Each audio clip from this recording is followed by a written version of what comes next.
पिताश्री,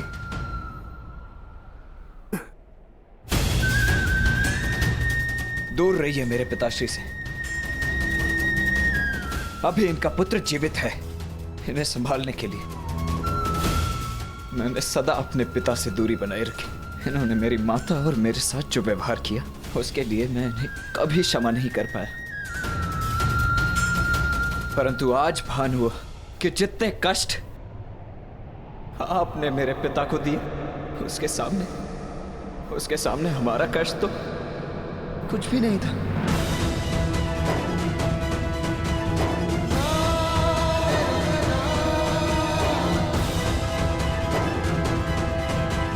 मुझे इन्हें चिकित्सा के लिए शिविर ले जाना होगा। इनकी चिकित्सा आवश्यक है।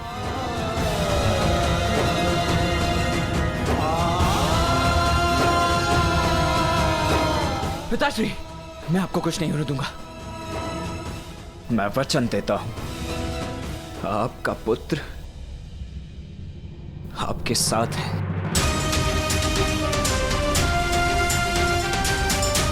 पुत्री कुंती इतनी व्यथित होकर कहां जा रही है?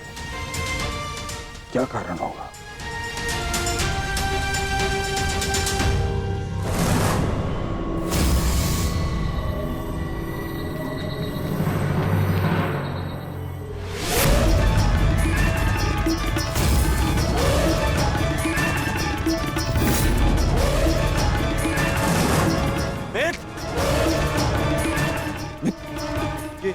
ये क्या हुआ इसे?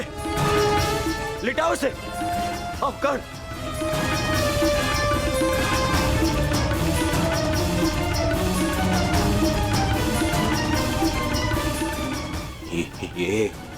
ये क्या हुआ मेरे मित्र को?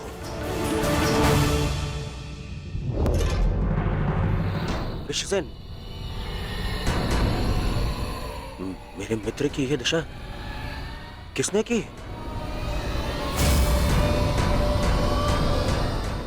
मैं प्राण ले लूंगा उसके। मैं कुछ पूछ रहा हूं।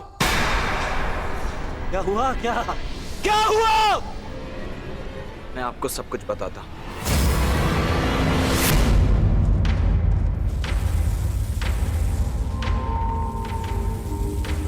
माता,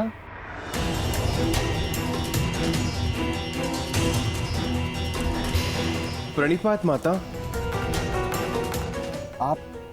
आप अचानक यहाँ पे? सहदेव, शीघ्र में सब चलो। परंतु कहाँ माता?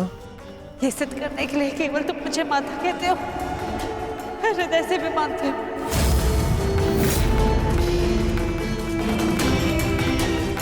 परंतु हुआ क्या है माता श्री? कहाँ ले जा रही हैं आप हमें? तुम दोनों को चलते गार्ड का उपचार करना है।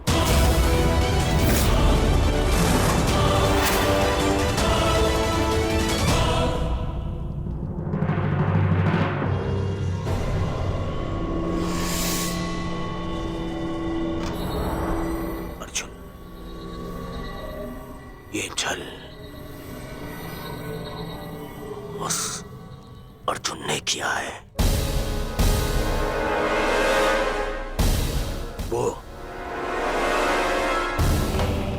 वो कर्ण को समाप्त कर देना चाहता था। अब उस अर्जुन के साथ साथ उन पांडवों को भी समाप्त कर दूंगा मैं। पांडव पुत्रों, मैं आ रहा हूं।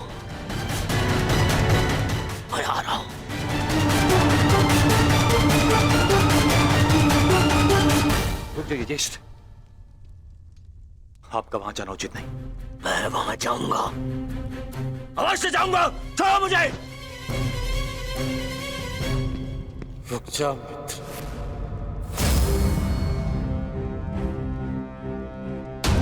जो तुम सोच रहे हो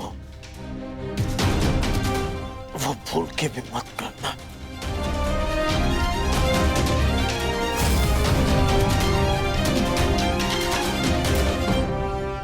परंतु उन्होंने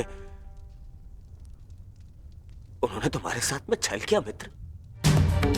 मेरा मित्र मेरी जीवन की सबसे बड़ी शक्ति छीनना चाहा उन्होंने, और अब उन्हें लगता है कि वो हमारा नाश कर देंगे। कैसे? मित्र, मेरा कवच लिया गया है, पर मेरी निष्ठा और मेरा विश्वास नहीं। मेरे कुंडल ले लिए पर मेरा कौशल नहीं। ये अंत नहीं, प्रारंभ है। प्रारंभ है मेरी विजय का।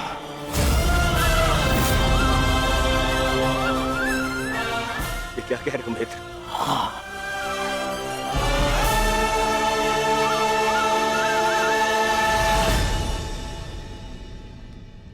यदि तुमने मुझे मन से अपना मित्र माना है तो तुम नहीं चाहोगे।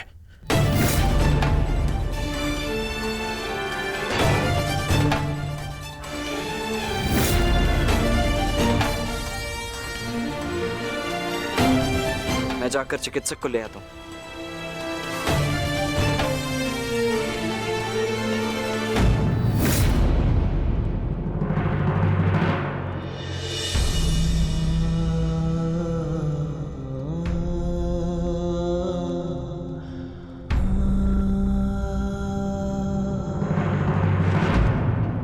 पिताश्री, मित्र,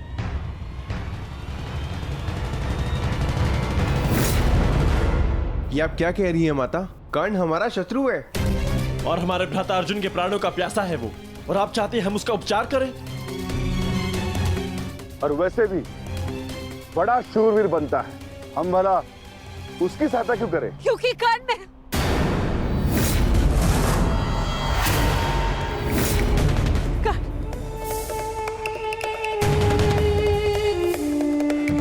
क्या हुआ माते? क्या कुछ ऐसा है जो आप मुझसे छिपा रही हैं? बताइए। वो कर्ण, वो मेरा सबसे योग्य शत्रु है ज्येष्ठ।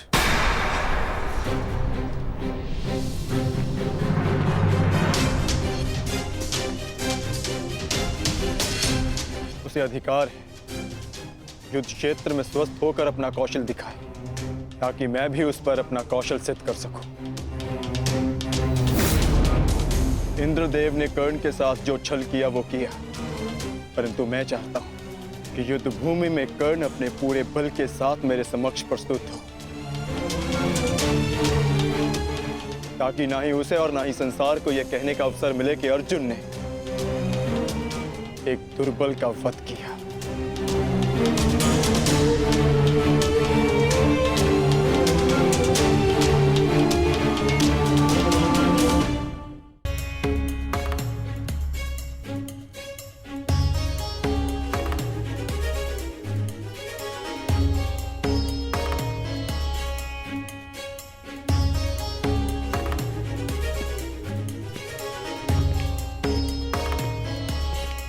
क्षमा करें युवराज, क्योंकि अंगराज के शरीर पर घाव अधिक गहरे हैं, इसलिए मैं उनकी रक्षा नहीं कर सकता।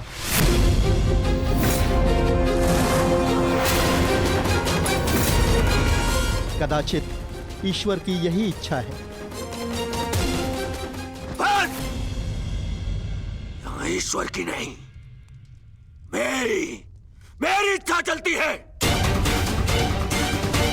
और मेरा मन ये कहता है कि यदि मेरे मित्र को कुछ भी हुआ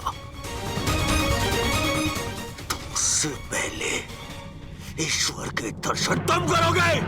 आप समझने का प्रयास कीजिए युवराज। अंगराज के शरीर पर कवच और कुंडल दिव्य थे, जो उनके शरीर से जुड़े थे। यूं मान लीजिए उनके शरीर का अंग ही छीन लिया गया।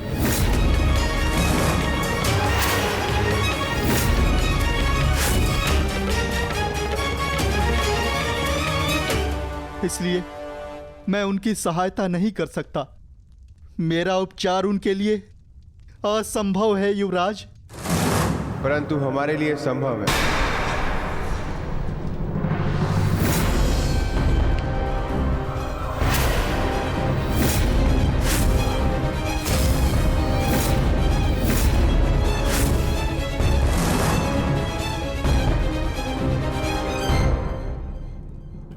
जो कार्य अर्जुन के पिता पूर्ण नहीं कर पाए वो पूर्ण कर रहे हो पांडुपुत्रों। इतना साहस कैसे हुआ इस शिविर में आने का? कैसे? ये मेरे आदेश से यहाँ है पुत्र दुर्योधन। कर्ण की इस दशा का जितना तुम्हें दुख है उससे कई अधिक हमें खेद है। इसलिए मैं नकुल और सहदेव को यहाँ लाई हूँ कर्ण का उपचार करने के लिए।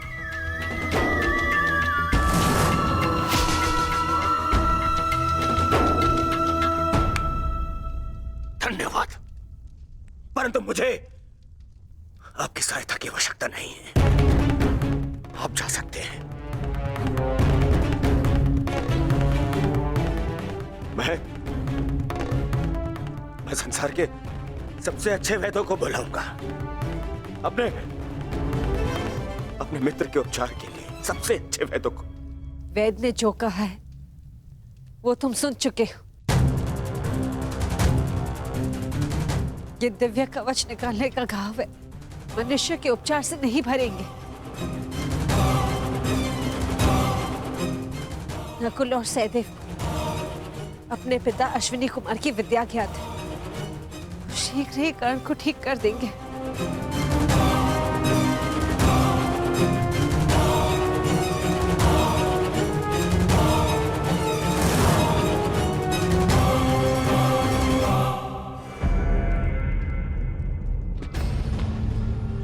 कर्ण को कुछ भी हो गया तो उसका उत्तरदायित्व कौन लेगा?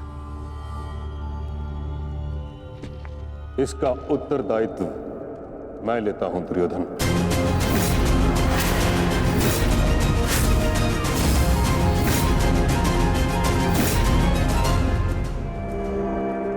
मुझे नकुल सहदेव की योग्यता पर पूर्ण विश्वास है।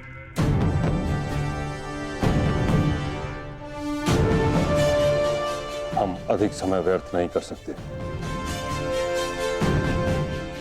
कर्ण के पास समय शेष नहीं। मैं अपने मित्र के प्राण अपने शत्रु के हाथ में नहीं दे सकता, बस। परंतु एक पुत्र का दायित्व एक माता को तो दे सकते हो ना दुर्योधन पुत्र। कर्ण ने सदा मुझे आके सम्मान का आदर किया है। मैं भी सदा उसकी हितैषी रही हूं।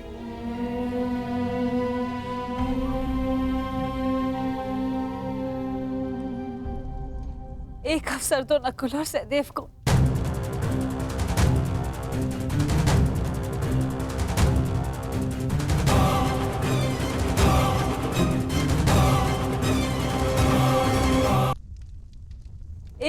नकुल और सहदेव को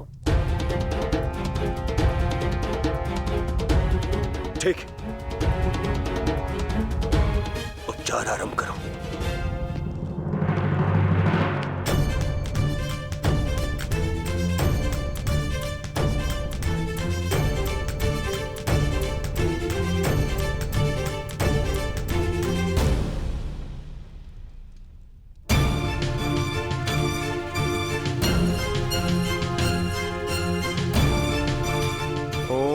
अश्विनी कुमाराय नमः। ओम अश्विनी कुमाराय नमः।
तुम दोनों ने जो किया वो प्रशंसा के योग्य है।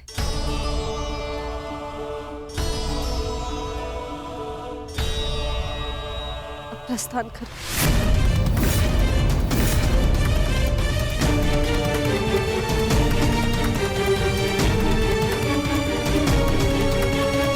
हम प्रस्थान करें अर्थात आप हमारे साथ नहीं आ रही हैं माते? नहीं पुत्र, मेरा धर्म मुझे अपना ससुराल छोड़ने की आज्ञा नहीं देता।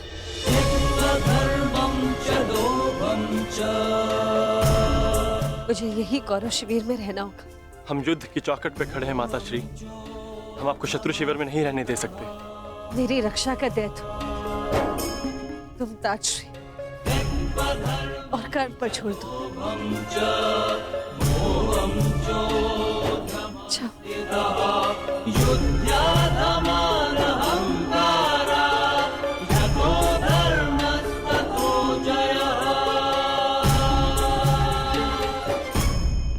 अब हमें मित्र को विश्राम करने देना चाहिए। चलिए यहां से।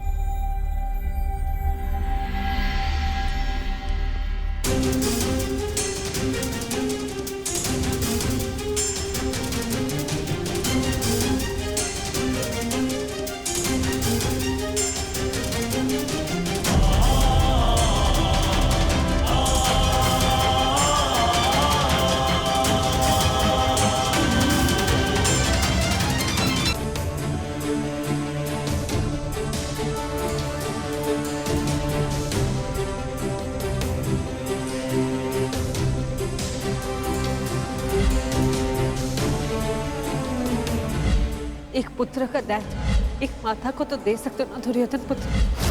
कर्ण ने सदा मुझे आके सम्मान का आदर किया है।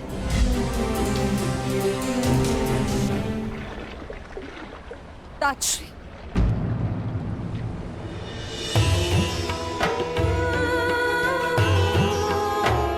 ताजश्री, आपसे कुछ मांगना चाहती हूँ। मैं जानती हूँ ये आपके ऊपर 100 कौरवों की रक्षा का उत्तरदायित्व है। क्या आप 101 की रक्षा कर सकते हैं?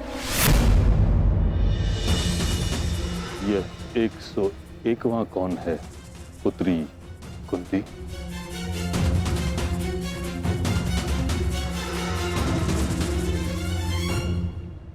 अंगराज कर्ण, अंगराज कर्ण, अंगराज कर्ण, अंगराज कर्ण। ये जानते हुए कि कर्ण पांडवों के विरुद्ध है, तुम उसकी रक्षा करना चाहती हो। जान सकता हूं क्यों? क्योंकि उसकी मां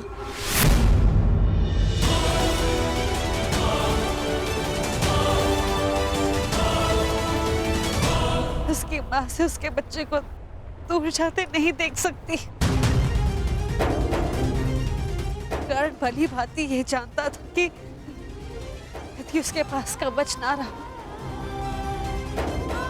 तो वो अर्जुन के समक्ष कमजोर पड़ जाएगा। फिर भी उसने अपना कवच दान दे दिया। ऐसे योद्धा को अपने माँ के पास सुरक्षित देखना चाहती हूँ, क्योंकि मैं उसकी माँ का दर्द समझ सकती हूँ। वो दुख जो अपने पुत्र से दूर होने का, जिसका पुत्र घोर संकट में हो। मुझसे भला और कौन इस दुख को समझ पाएगा इसके सभी पुत्र इस महायुद्ध के मृत्यु के समक्ष हो। कर्ण के माता की ओर से मैं आपसे विनती करती हूँ कि आप उसकी रक्षा करें,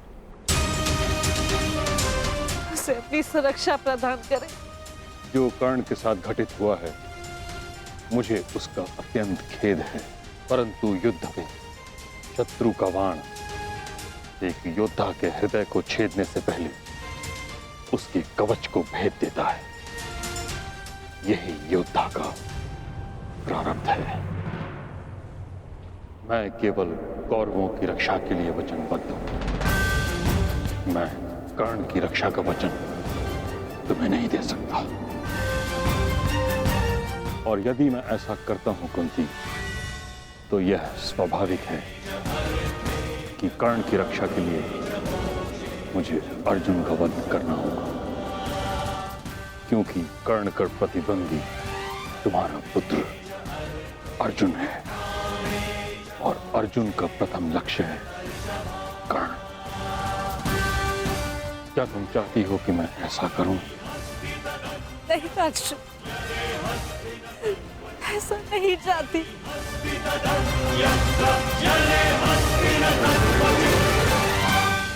कैसी परिस्थिति है प्रभु, मैं चाहकर भी कुछ नहीं कर सकती। किंतु पितामह, मैं चाहती हूँ आप कर्ण की रक्षा करें, कर्ण की रक्षा करें। मेरे पास कोई और मार्ग नहीं पुत्री।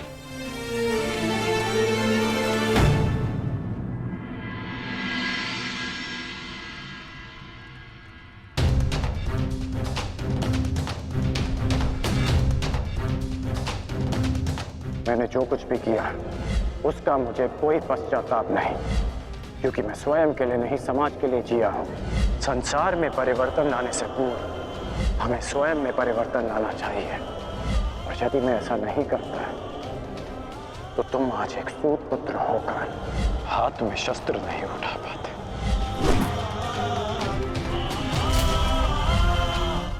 यदि एक पिता की दृष्टि से देखूं तो बहुत दुख पहुंचा था मुझे, परंतु परिवर्तन की कामना रखने वाले एक योद्धा की दृष्टि से देखूं तो मुझे ग्लानि नहीं, गर्व है तुम पर। मुझे विश्वास है कि एक दिन तुम मेरा बलिदान अवश्य समझोगे। मैं उस समय की प्रतीक्षा करूंगा। मुझे सदा लगता था कि परिवर्तन के बहाने आप अपने परिवार से दूर रहना चाहते हैं, परंतु आज समझ में आया पिताश्री कि आपका लक्ष्य कितना महान था।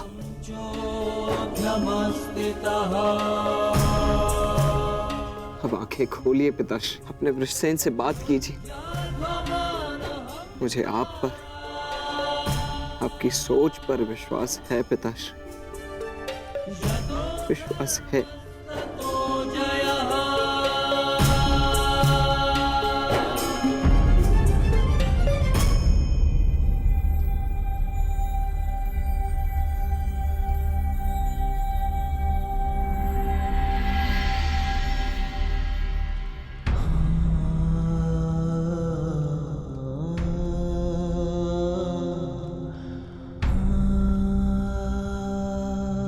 मुझे क्षमा कर दीजिए पिताश्री, मेरी हर एक भूल के लिए, मेरी हर एक धृष्टता के लिए मुझे क्षमा कर दीजिए। सदा आपसे घृणा करता आया, परंतु आज मुझे आप पर अभिमान है। मेरे पुत्र को मेरी सोच पर विश्वास है। ये विश्वास पाने के लिए एक कवच कुंडल तो क्या, सहस्त्र कवच कुंडल अपने शरीर से उतार कर फेंक सकता हूं।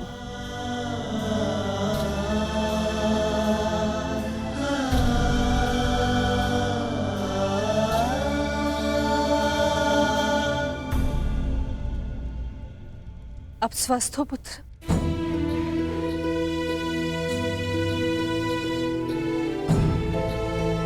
वो मैं युवराज को बताकर आता हूं कि आप स्वस्थ हैं। प्रणिपात राजमाता। रुशसेन, तुमने मुझसे तो क्षमा मांग ली, परंतु अपने व्यवहार के लिए किसी और से क्षमा मांगना शेष है।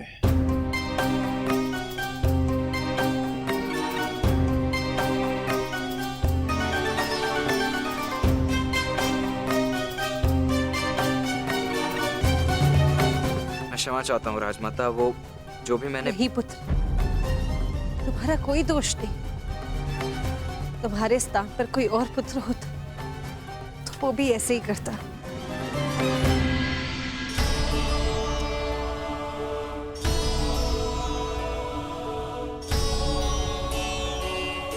धन्यवाद।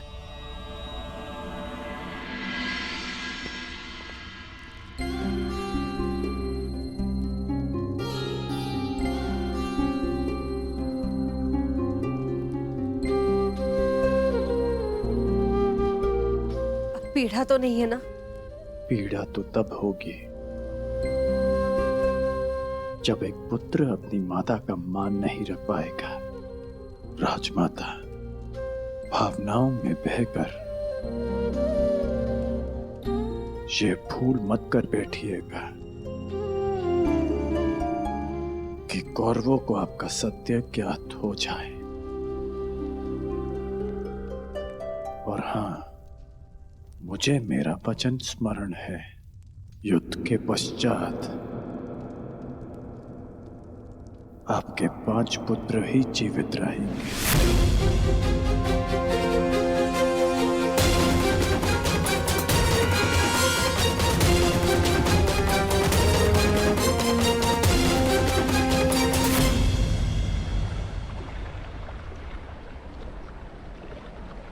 कितना सुंदर सूर्यास्त है ना गंगा पुत्र।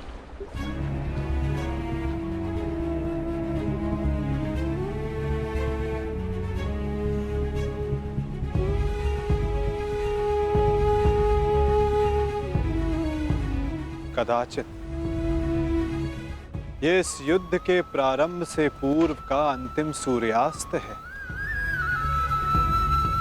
इस युद्ध के पश्चात इस सूर्य की स्वर्णिम आभा रक्त से लाल हो जाएगी, है ना?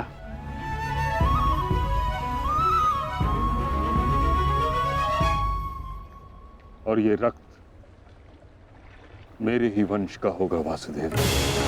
मेरे वंश की सुरक्षा और नाश के मध्य की अंतिम संध्या है ये। किंतु सत्य यही है कि अब इस अनहोनी को कोई रोक नहीं सकता। आज मेरा जीवन इन्हीं प्रश्नों से घिरा हुआ है।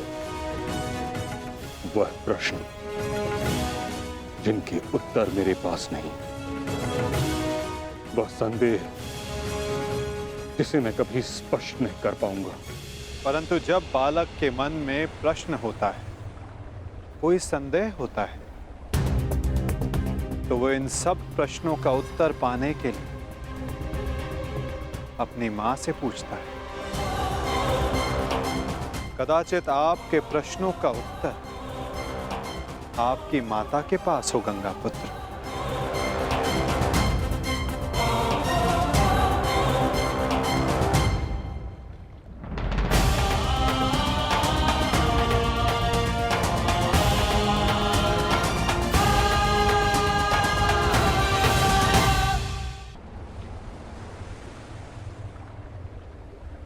माते, मैं आपसे विनती करता हूं, प्रकट होइए, मुझे सत्य से अवगत कराइए। कदाचित आपसे आज मेरी ये अंतिम भेंट है।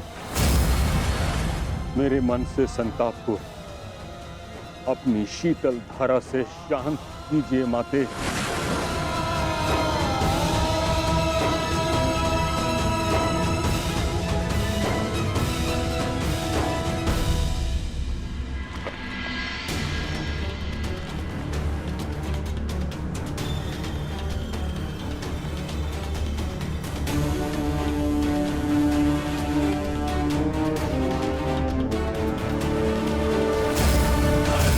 क्षमा कर देना पुत्र।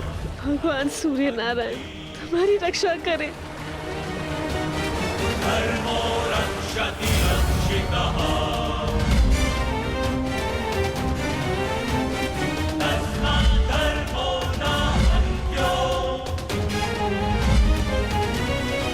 हाँ कर्ण, तुम राधे नहीं कुंती पुत्र हो।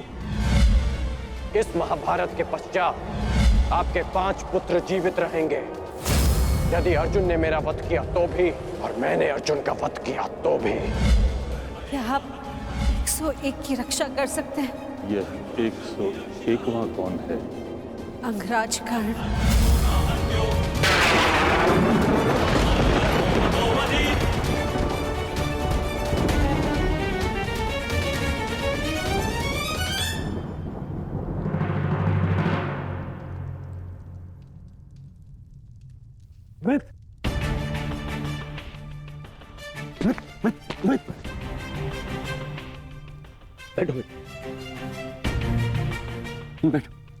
आ गए मित्र। आज मुझे मेरे ईश्वर के ऊपर विश्वास हो गया। मेरा मित्र मेरे सामने स्वस्थ बैठा है। मैं बता नहीं सकता कि मैं कितना प्रसन्न हूं मित्र। मित्र तुम ठीक हो ना? अब मैं यह युद्ध जीतू हारू कोई अंतर नहीं पड़ता मित्र, कोई अंतर नहीं पड़ता।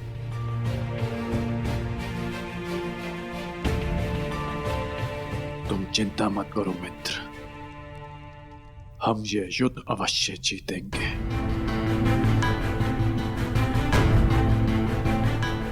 और कल तक तुम्हें इस युद्ध के लिए तैयार भी हो जाऊंगा। हाँ मित्र, हाँ। कल इस युग का सबसे बड़ा महायुद्ध प्रारंभ होने जा रहा है। वृषसेन, सारी तैयारियां हो गई? जी पिताश्री, सभी महारथी और उनके सैन्य दल और अस्त्र शस्त्र सज्ज हैं। बस सारी तैयारियां हो गई मित्र। अब हमारे प्रधान सेनापति पितामह के आदेश की प्रतीक्षा है कि वो हमें इस युद्ध में हमारा स्थान बता दे। हाँ? अच्छा है, कल मैं भी अपना स्थान लेने के लिए प्रस्तुत रहूंगा। अवश्य। वैसे पितामह है कहाँ?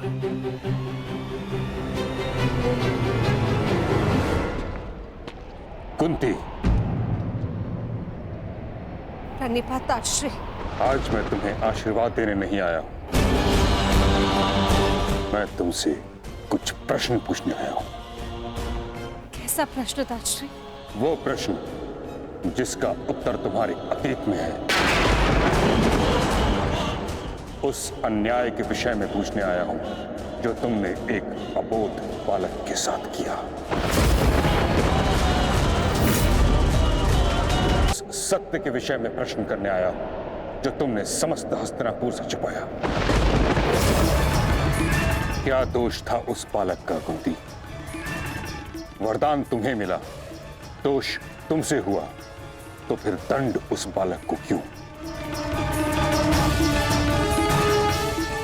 ताश्री, ये मत कहना कि तुम विवश थी, किंतु इतना तो तुम्हारे वश में था कि तुम मुझे इस सत्य से अवगत कराती।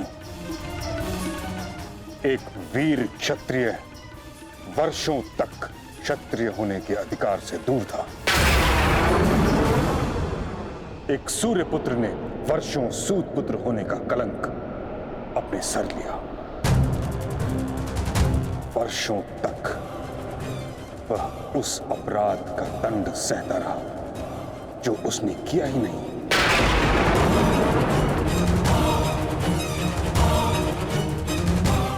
तुमने न स्वयं कर्ण के साथ अन्याय किया है कुंती, बल्कि हर पल हर पग पर उसके विरुद्ध मुझसे भी अन्याय करवाया है। मैं क्षमा चाहती हूँ ताश्री, परंतु समझ नहीं पाई कि मैं आपको सत्य कैसे बताऊं। समझ तो तुम नहीं रही हो कुंती, कितना बड़ा अनर्थ करवा दिया है तुमने हस्तिनापुर से। एक क्षत्रिय को सूत का जीवन व्यतीत करना पड़ा। उसे ना क्षत्रियोचित शिक्षा मिली, ना ही अधिकार। रंगभूमि से उसे अपमानित करके निकाला गया। उसके भाई के मुंह में उबलता हुआ स्वर्ण डाला गया। हर पल उसे पीड़ा मिली, हर पल उसके साथ घोर अन्याय हुआ। तुमने ठीक नहीं किया कुंती, परंतु मैं अब सब ठीक कर दूंगा। हमें इस सत्य से सबको अवगत कराना होगा कि कर्ण तुम्हारा पुत्र है, अन्यथा अनर्थ हो जाएगा। नहीं ताश्री, आप ऐसा मत कीजिए। इस सत्य का अगर सबको भान हो गया तो अनर्थ हो जाएगा। जन्म से कर्ण को सम्मान नहीं मिला। अपने कर्म से जो उसने सम्मान अर्जित किया है, सबको सत्य बताने से वो भी समाप्त हो जाएगा। आपसे विनती करती हूँ ताश, इस सत्य को आप रहस्य ही रहने दीजिए। विनती।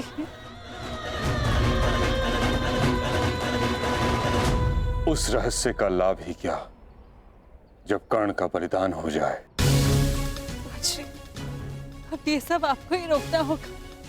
दो सहोदर एक दूसरे का रत्न भाई, ये उत्तरदायित्व आपको ही लेना होगा ताश्री। आपको और वो के प्रधान के सेनापति रण की रक्षा केवल आप ही कर सकते हैं।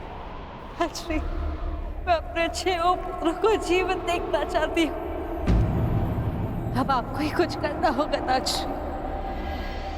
इस विपदा का है आपको ही निकालना होगा।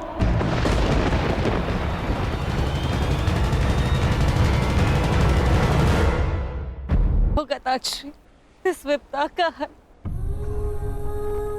आपको ही निकालना होगा।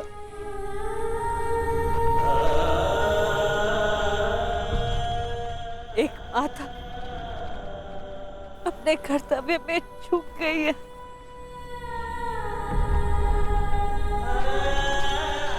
प्रत्येक पितामह नहीं चूक सकते ताश्री। कुछ कीजिए। हर बार भीष्म के समक्ष ही भीष्म स्थिति क्यों उत्पन्न हो जाती है? क्यों?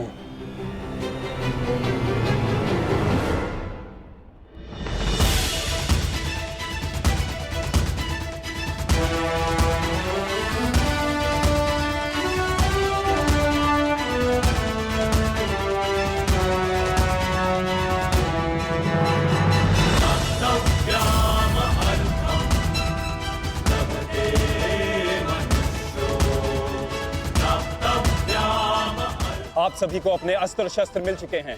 अब आप लोग कहां और किस व्यू में रहेंगे ये समझ लीजिए। ये कुरुक्षेत्र है और हमारे सामने होगी कौरव सेना। हमारी सेना का दायां पक्ष मैं संभालूंगा और बायां पक्ष महाबली भीम, और मध्य में होंगे गांडीवधारी अर्जुन, और कौरवों की सेना में द्रोणाचार्य, अश्वत्थामा, कर्ण, दुर्योधन जैसे महारथी होंगे, और सबसे आगे होंगे महाबली, इच्छा मृत्यु के वरदानधारी भीष्म।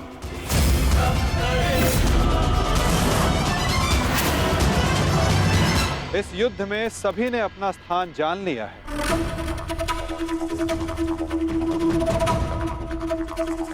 अब तुम सुनो पार्थ, तुम इस युद्ध के, इस सेना के सबसे महत्वपूर्ण भाग में हो। और युद्ध की अलिखित नीति यही है कि प्रारंभ निर्णायक होता है और एक कुशल और विजय प्रारंभ न केवल सेना का मनोबल बढ़ाता है अपितु उसे विजय की ओर भी लेकर जाता है।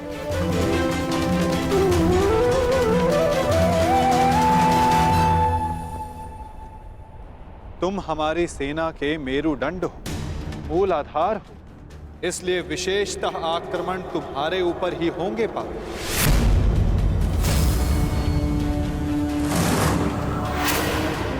और युद्ध में तुम्हारे समक्ष खड़े होंगे तुम्हारे पितामह परशुराम शिष्य महामहिम भीष्म,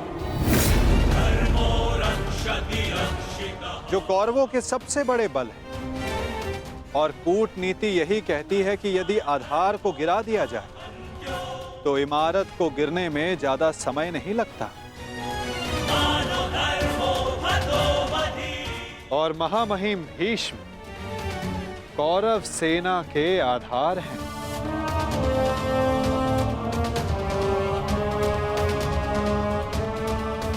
और तुम्हें उन्हें गिराना ही होगा। यदि युद्ध के प्रथम दिन ही तुम उन पर हावी हो जाओ तो ये हमारे पक्ष के लिए सर्वोत्तम होगा पार्थ।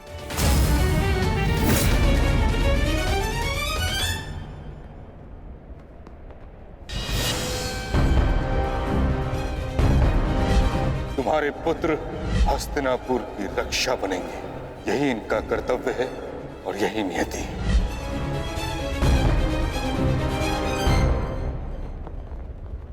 कहां खो गए पार्थ? मैं बस यही सोच रहा हूं माधव, पितामह पर वश कैसे कर पाऊंगा। वो देव गुरु बृहस्पति और भगवान परशुराम के शिष्य हैं और उस पर उन्हें इच्छा मृत्यु का वरदान प्राप्त है। ऐसे विकट योद्धा को कैसे पराजित कर पाऊंगा मैं? कैसे रोक पाऊंगा मैं उन्हें? उत्तम, अति उत्तम, बधाई हो पार्थ। तुम तो महाभारत का युद्ध प्रारंभ होने से पूर्व ही पराजित हो गए।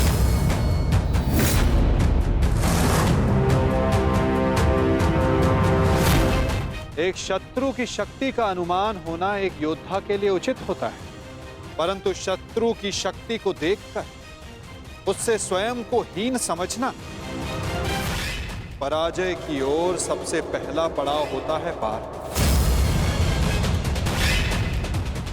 कुरुक्षेत्र में तुम्हारे विरुद्ध खड़ा प्रत्येक योद्धा तुम्हारा शत्रु है पार्थ, जिसका तुम्हें वध करना है।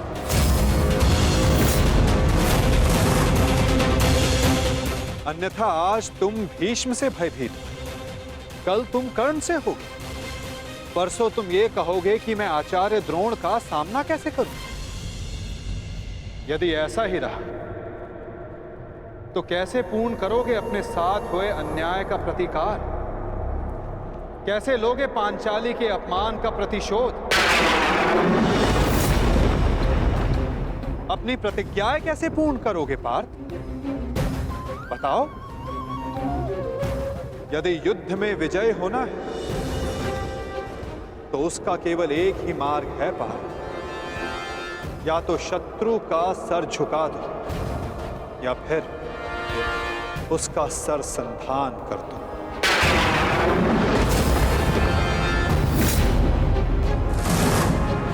यदि तुम्हें इस धर्म युद्ध में विजय पानी है तो तुम्हें अपने पितामह का सर झुकाना होगा।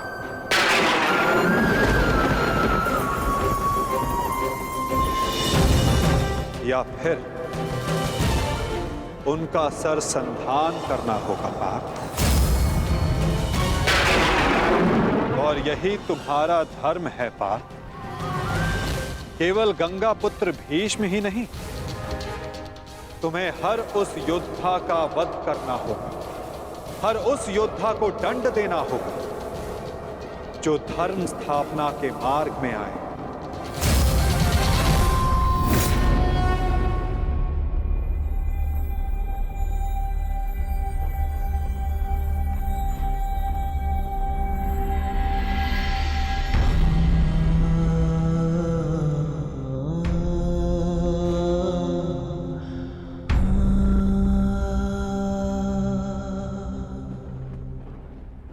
क्या हुआ पार्थ? तुम इतने विचलित क्यों हो? कुछ नहीं माधव।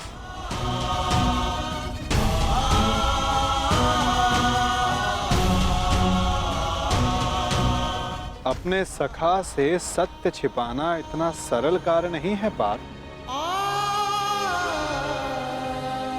तो बताओ, ऐसा क्या भाव है जो तुम्हारे मन को अशांत कर रहा है? बोलो पार्थ। नहीं माधव, मैं ठीक हूं।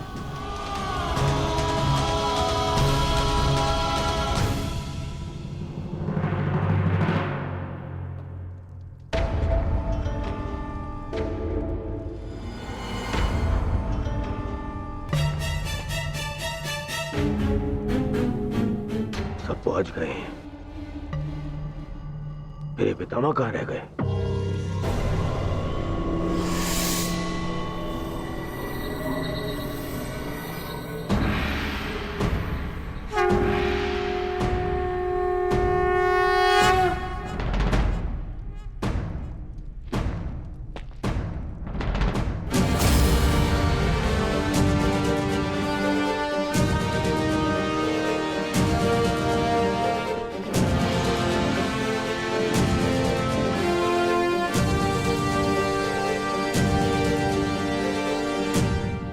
सभा आरंभ की जाए। सभी रथी, महारथी और योद्धा आकर वो अस्त्र ग्रहण करें जिससे उन्हें युद्ध में प्रयोग करना है।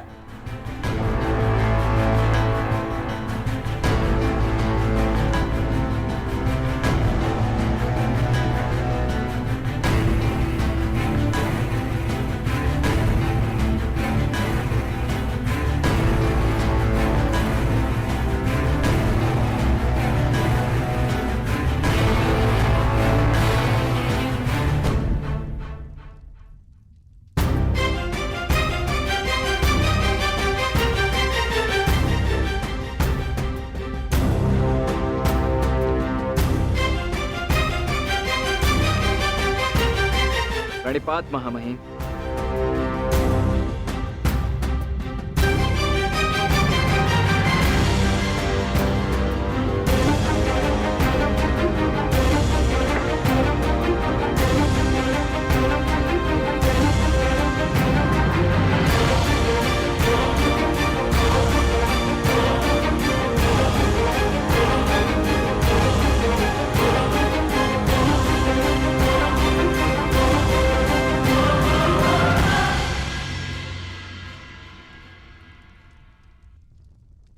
यशस्वी भव।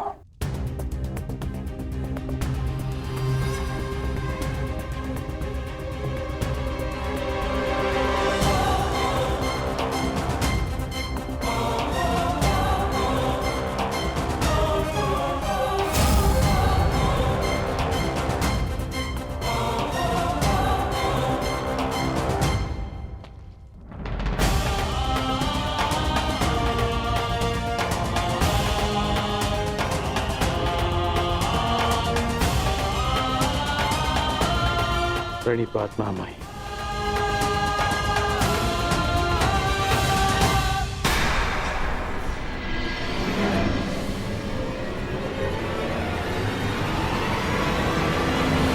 ओ सहोदर, एक दूसरे का रक्त ना भाई, ये उत्तरदायित्व आपको ही लेना होगा ताज।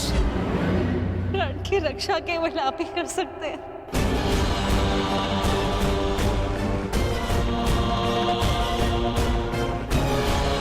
मैं अपने 6 पुत्रों को जीवित देखना चाहती हूँ।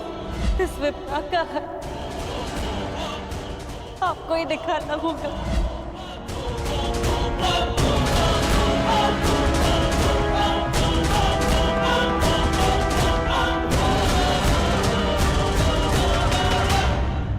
मेरा शस्त्र मानो ही। क्या हुआ पितामह?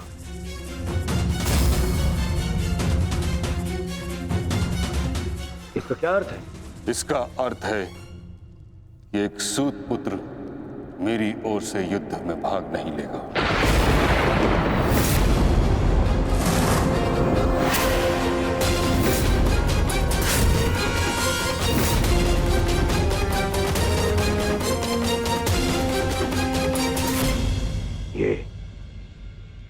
ये क्या कह रहे हैं आप पितामह?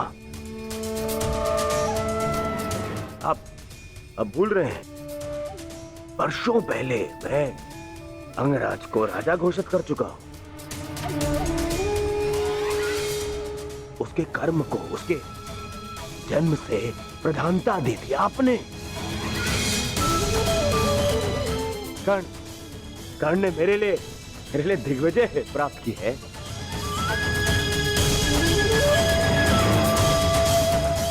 आपने स्वयं विराट युद्ध में उसके साथ मिलकर युद्ध किया। तो फिर आज उसके भूत पुत्र होने का प्रश्न कहां से उत्पन्न हो गया है? बात जन्म की ही तो है दुर्योधन।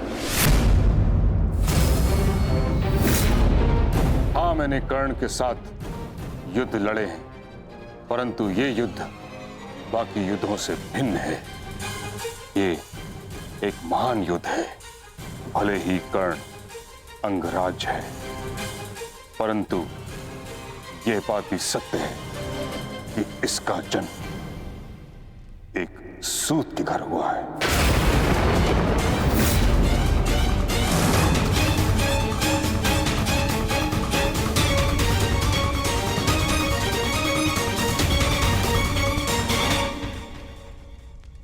मैंने सदा इस पल की प्रतीक्षा की है जब मैं ये सिद्ध कर सकूं कि जीवन जन्म पर नहीं, कर्म पर निर्भर होता है।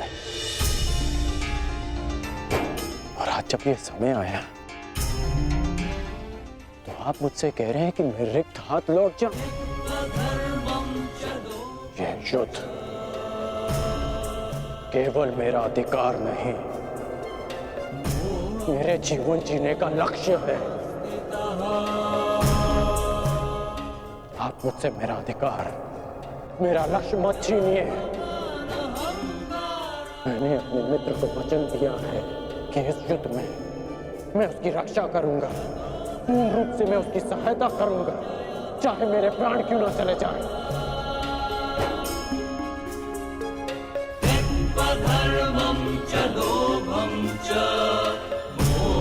और आप मुझसे कह रहे हैं कि मैं इस युद्ध में सम्मिलित ही नहीं हो सकता।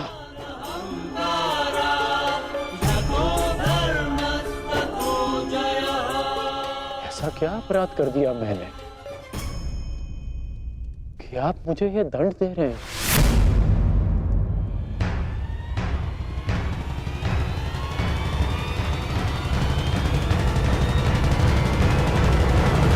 कि आप मुझे ये दंड दे रहे हैं?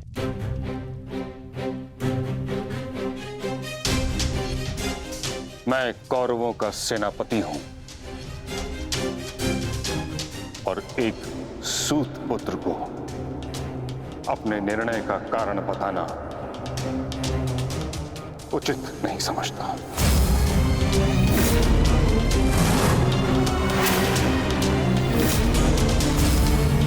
और ये मेरा अंतिम निर्णय है कि जब तक मैं युद्ध भूमि में हूं तब तक कर्ण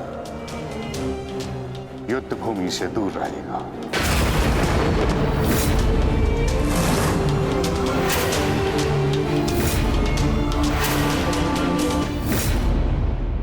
ठीक है बेटा, कर्ण को उत्तर देना या ना देना आपका अधिकार है, परंतु एक सेनापति का कर्तव्य भी है और धर्म भी कि वो अपने युवराज के हर एक प्रश्न का उसे उत्तर दे। तुम्हारा पितामह होने के नाते मैं इस प्रश्न का उत्तर देना उचित नहीं समझता।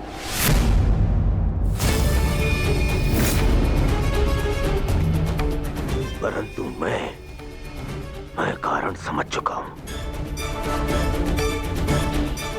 और कारण ये है कि आपका मन उन पांडवों के पक्ष में डोल रहा है।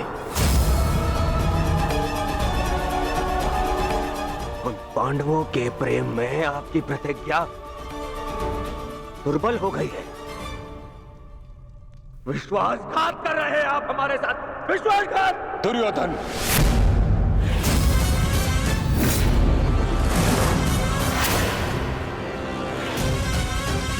नहीं पितामह, मुझ पर क्रोध दिखाने से आपका सत्य बदल नहीं जाएगा, और सत्य यही है कि आप पांडवों का पक्ष ले रहे हैं। आप जानते हैं कि यदि कर्ण ने इस युद्ध में भाग लिया तो वो आपके उन प्यारे पांडवों का नाश कर देगा, और इसी उद्देश्य के चलते आप कर्ण को इस युद्ध से दूर रखना चाहते हैं। तुम्हें जो समझना है समझो दुर्योधन, परंतु मैं किसी को भी अपना उद्देश्य बताना उचित नहीं समझता।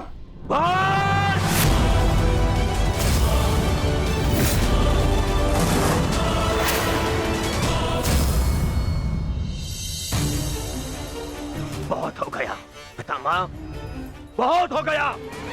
अब आपको अवकाश लेने की आवश्यकता है। बूढ़े हो गए हैं आप।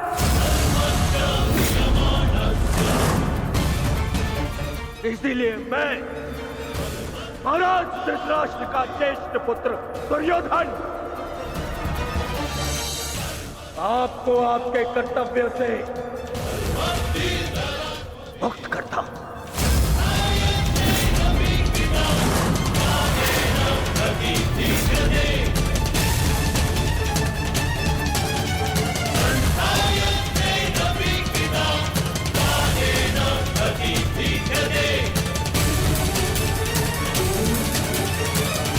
महाराज धृतराष्ट्र का ज्येष्ठ पुत्र दुर्योधन आपको आपके कर्तव्य से मुक्त करता हूं।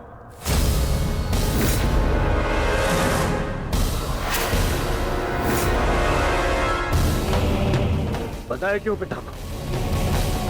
क्योंकि आपसे कहीं अधिक विश्वास मुझे मेरे मित्र कर्ण पर है, उसकी प्रबलता पर है, क्योंकि आपका हृदय तो सदैव पांडवों के हित में ही सोचता आया है।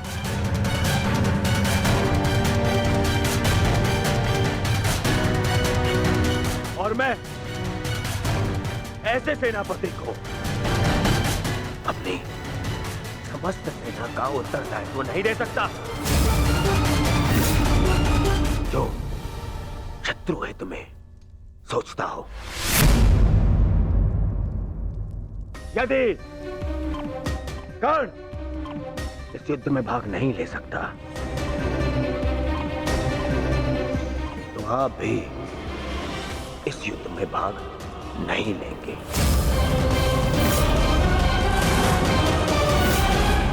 यदि तुम्हारा यह निर्णय है दुर्योधन तो यही सही। मैं स्वयं को इस युद्ध से विरक्त घोषित करता हूं।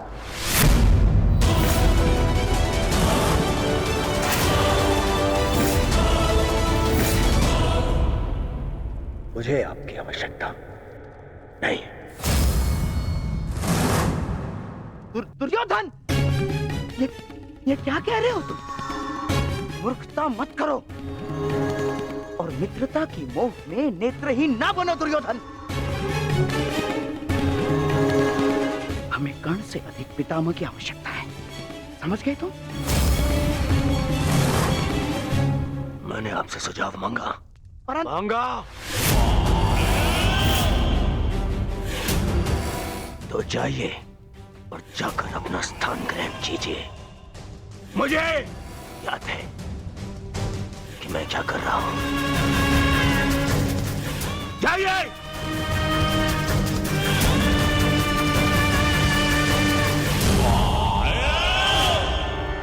नहीं महामहिम, युवराज ने जो कहा क्रोध में आकर कहा।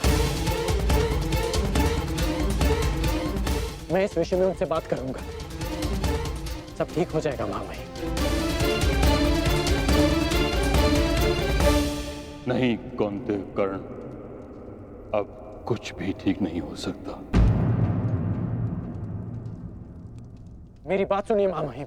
मुझे एक सूत पुत्र की बात नहीं सुननी।